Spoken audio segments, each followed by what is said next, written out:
Part 1. You will hear John and Joan talking about their new school. Look at questions 1 to 5.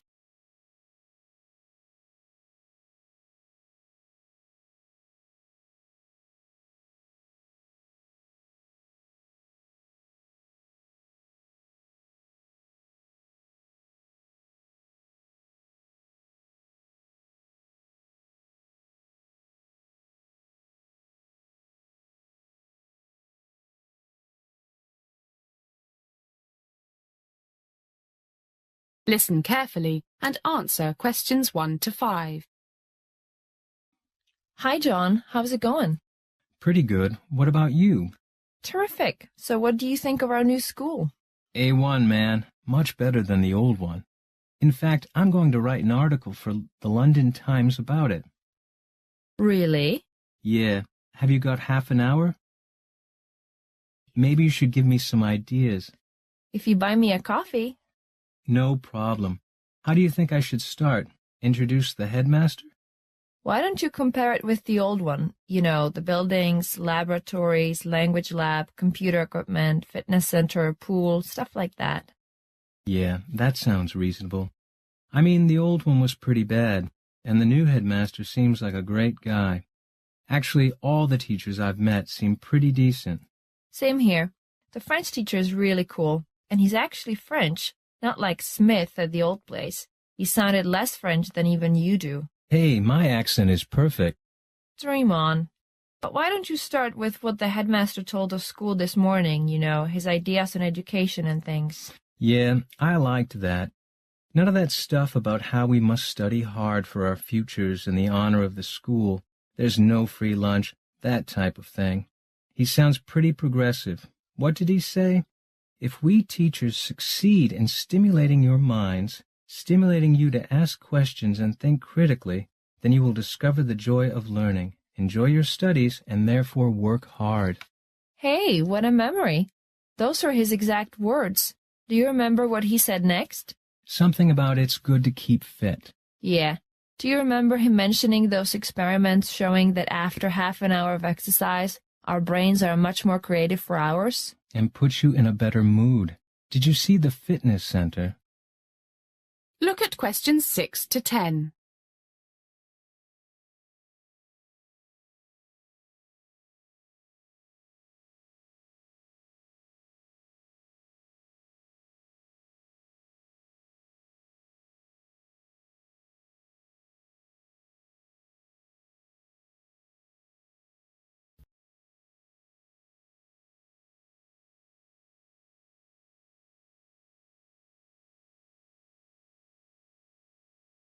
Now listen to more of the conversation between John and Joan and answer questions 6 to 10.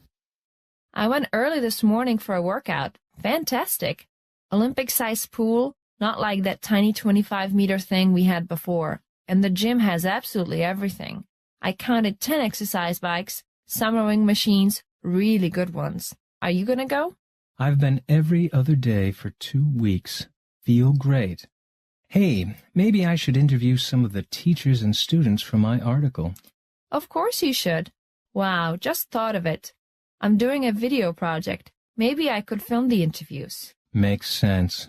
And I could take a few photos. Maybe the newspaper would use 1 or 2 of them. The main hall is awesome. Really light, lots of windows, and a huge stage, big enough for a 60 or 70-person orchestra. Did you see Mr. Clark, the old music teacher? I think he's the only teacher here from the old school. He is, and he was the only decent teacher.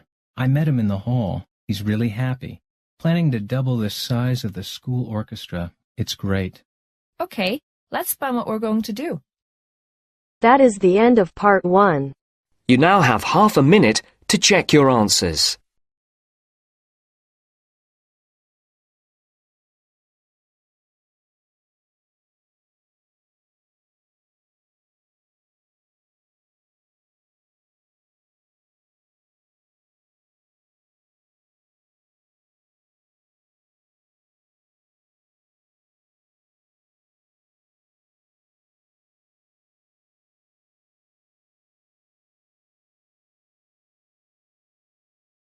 Now turns to part 2. Part 2. You are going to hear an introduction to some London parks. First look at questions 11 to 15.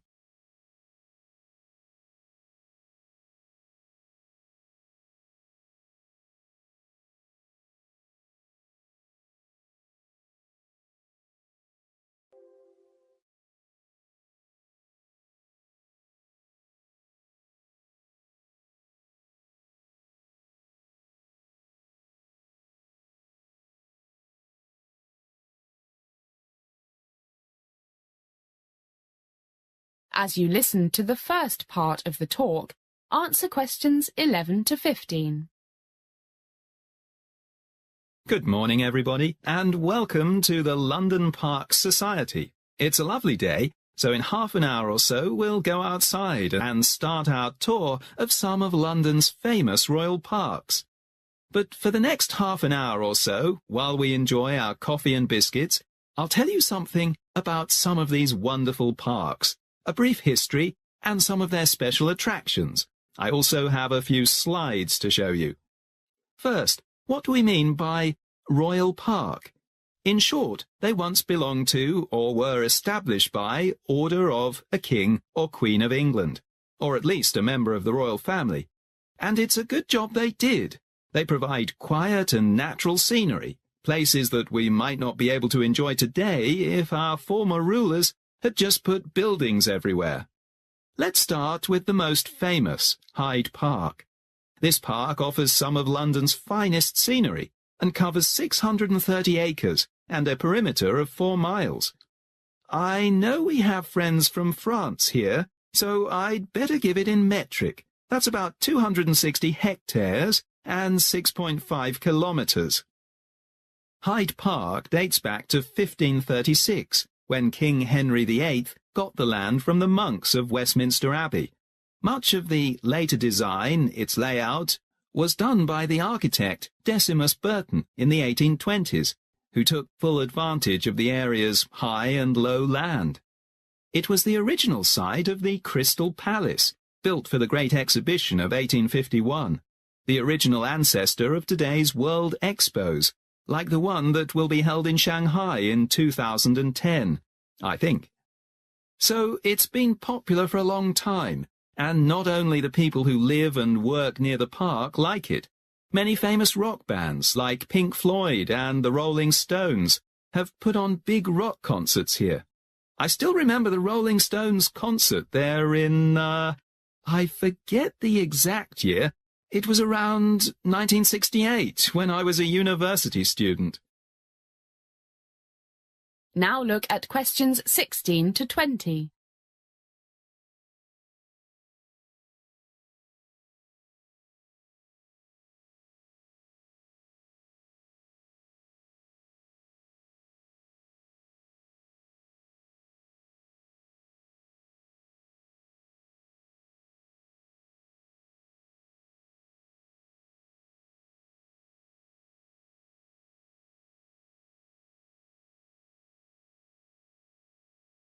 As the talk continues, answer questions 16 to 20. I mentioned the architect Decimus Burton. He designed the very impressive grand entrance to the park. The whole front is about 107 feet long. Look at the 4 magnificent pillars that support the central entrance, and that carving on the wall. Here's a close-up of a naval and military procession, and the gates made of iron and bronze, with a beautiful Greek-style flower design. One of the most popular sites in the park is Speaker's Corner, in the northeast corner, where you can hear British people exercise their right to free speech. There may be a dozen or more at any one time, each standing on a soapbox and spouting, usually, controversial views on any topic you can think of: religion, politics, fox hunting, trade unions, Europe, tourists, etc. Lots of arguing. It's great fun. And south of the Serpentine Lake is the memorial to Diana, Princess of Wales. It's an oval stone fountain that opened on July the 6th, 2004. Another memorial, in the southeast corner of the park, is the Albert Memorial, Queen Victoria's monument to her husband of that name. I see that time is getting short, so I'll be a bit briefer with the other parks that we'll see today and tomorrow. Regent's Park. It has a fantastic landscape and is known as the jewel in the crown. Regent's Park covers 487 acres. That's 197 hectares, including Primrose Hill, and has the largest outdoor sports area in London. Rugby, basketball, soccer, netball, cricket, it's all here. St James's Park, with its royal, political and literary associations, is at the very heart of London. It's overlooked by not one but 3 royal palaces. The most ancient palace is Westminster, now known as the Houses of Parliament. Then there's St James's Palace, which used to be the King or Queen's residence, despite the fact that the monarch has lived in the 3rd palace, Buckingham Palace, since 1837. There's so much to see in or by St James's Park. Bands give concerts twice a day in the park at weekends during the summer. And tomorrow is Saturday, so we're in luck. Then there's the changing of the guards. The Queen's Life Guard changes daily at Whitehall, just nearby, Monday to Saturday at 11 a.m., an hour earlier on Sundays, and at Buckingham Palace every day at 11:30 in April, May and June, and on alternate days in July and March, if the weather is okay. Finally, we'll visit Greenwich Park, which is the oldest enclosed royal park. It's situated on a hilltop, with impressive views over the River Thames to the Docklands and the City of London. It contains several historic buildings, including the Old Royal Observatory, the Royal Naval College, the National Maritime Museum and the Queen's House. Well, it's time to go. A 10-minute walk and we'll be at Hyde Park. That is the end of part 2. You now have half a minute to check your answers.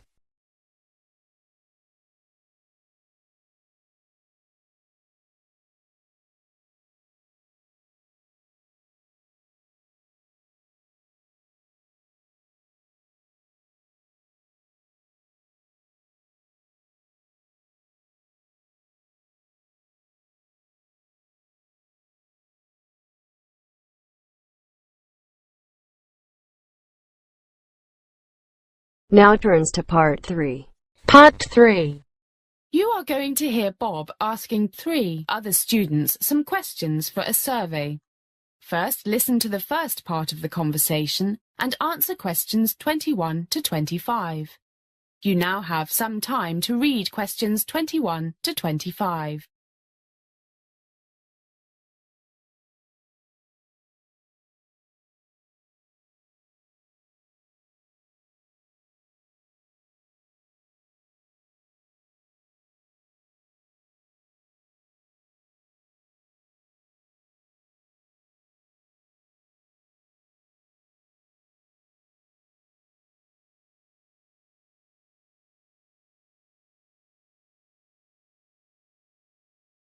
Hi guys, I'm Bob. Have you got a few minutes? Sure, but what's up? Nothing much, but I've got to do a survey for my sociology class. It'd be great if you could help me out. You're students here, aren't you? Seen you around campus. Yeah, economics majors. I'm Jed. I'm Sue. And I'm Anne. Hi. Economics. I haven't made my mind up yet. It's a toss-up between sociology and environmental studies, resource management, sustainable development, that sort of thing. Sure, but I have a class in 10 minutes. How long will it take?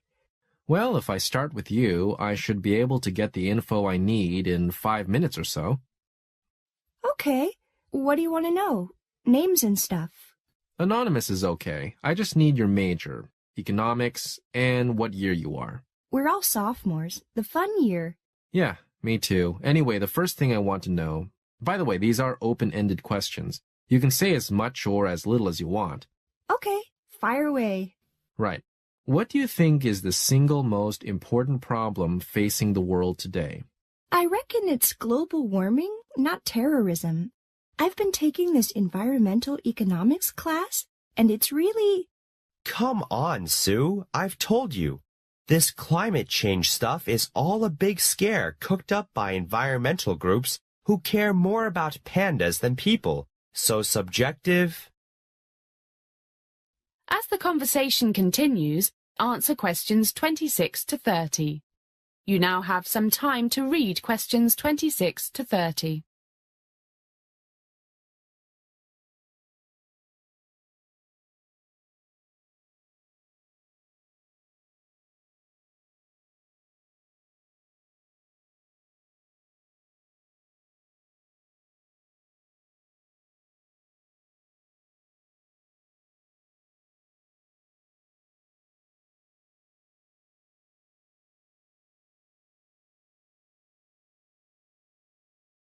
You're like a tape recorder. Why don't you learn what you're talking about? Okay, guys, argue about it later. I just want to ask Sue a couple more questions so she can get to her class. What makes you think this, Sue? Well, if you read about, just check on the internet. There's tons of information. But just look at the effects of rising temperatures on agriculture. For every degree rise in temperature above 30 degrees, there's something like a 10% drop in crop yields. So that's your main reason for... It's one of them. Sea levels could rise a meter or more by the end of the century. Think what that will mean for the billions of people who live in low-lying areas. And thousands of species could go extinct because they couldn't adapt quickly enough. I told you she cares more about pandas than people. Jed, she mentioned all those billions of people in low places, and don't forget all the farmland that will be ruined by saltwater intrusion, replacing fresh underground water. I've got to go. Why don't you see what Bob has to say? All he worries about is stock market trends. But we love you, Jed. Must go. See you. Thanks. See you. So what's your major worry, Jed? Sue kind of said it. It's a global economic slowdown, so people won't have jobs. And what jobs will they have if food production drops like it could? Maybe we should do this another time. Bye, guys. That is the end of part 3. You now have half a minute to check your answers.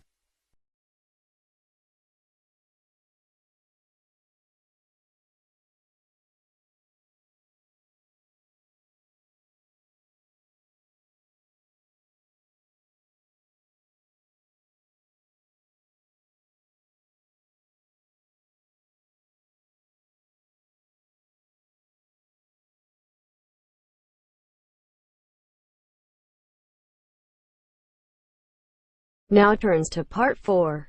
Part 4.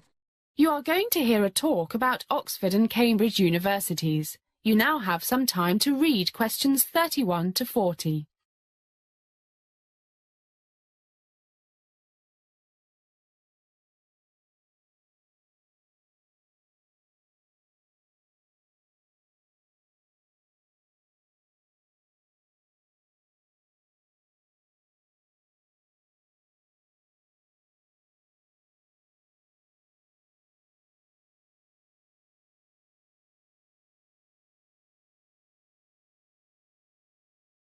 Good evening, fellow members of the New York Memory Club. Tonight I'm going to talk about those two famous English universities, Oxford and Cambridge.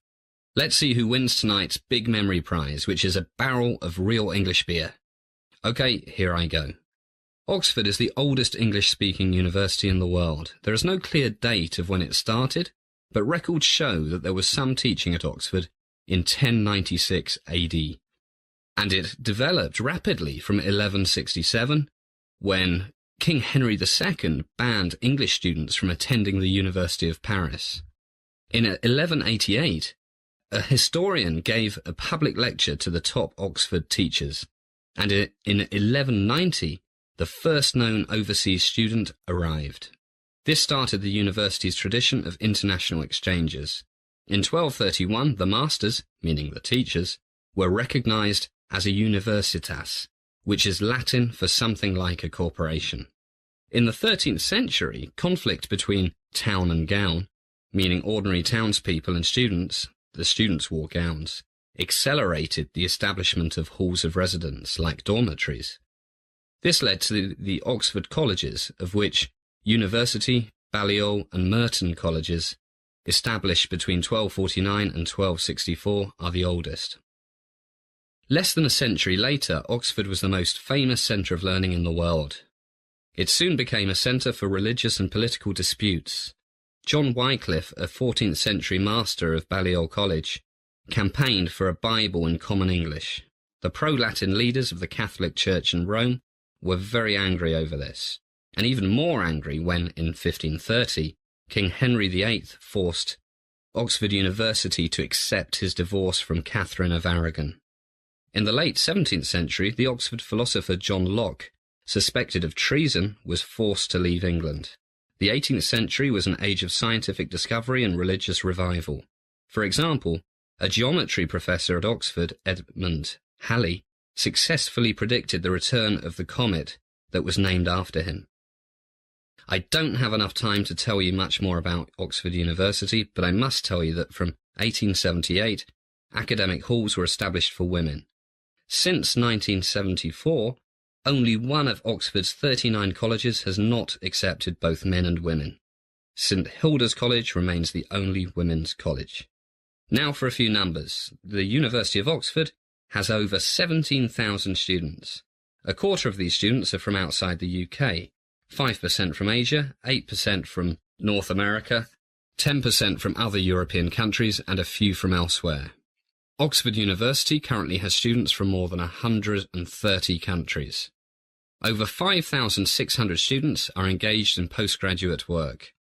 Of these, around 3,000 are working in the arts and humanities. Going back to the colleges, of which there are 39, there are also 7 permanent private halls, which were founded by different Christian denominations, and which still retain their religious character. 30 colleges and all 7 halls admit students for both undergraduate and graduate degrees.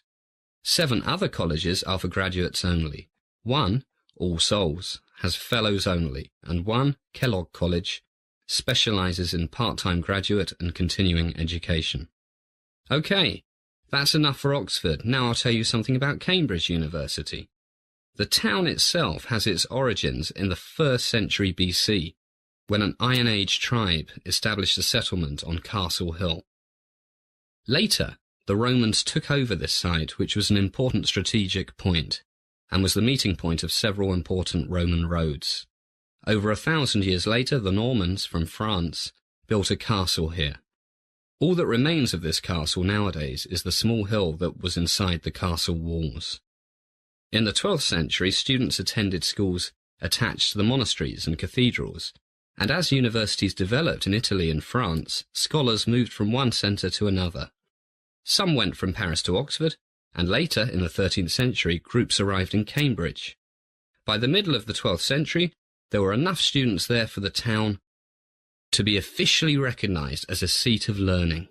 In fact, in 1231, King Henry III wrote out orders on how academic life in the town was to be managed. At this time, students had to make their own arrangements for living accommodation. Because it was difficult to find a decent place to live, hostels, like simple small hotels, were set up for them, and from these the college system evolved. The first college was Peterhouse, founded by a bishop, the Bishop of Ely. Just like in Oxford, as the university grew and took over more of the town, there were outbreaks of trouble between town and gown. Well, my time is nearly up, so I'll fast forward to the late 1800s, when 2 colleges were founded for women, but it was not until the late 1940s that they were awarded degrees.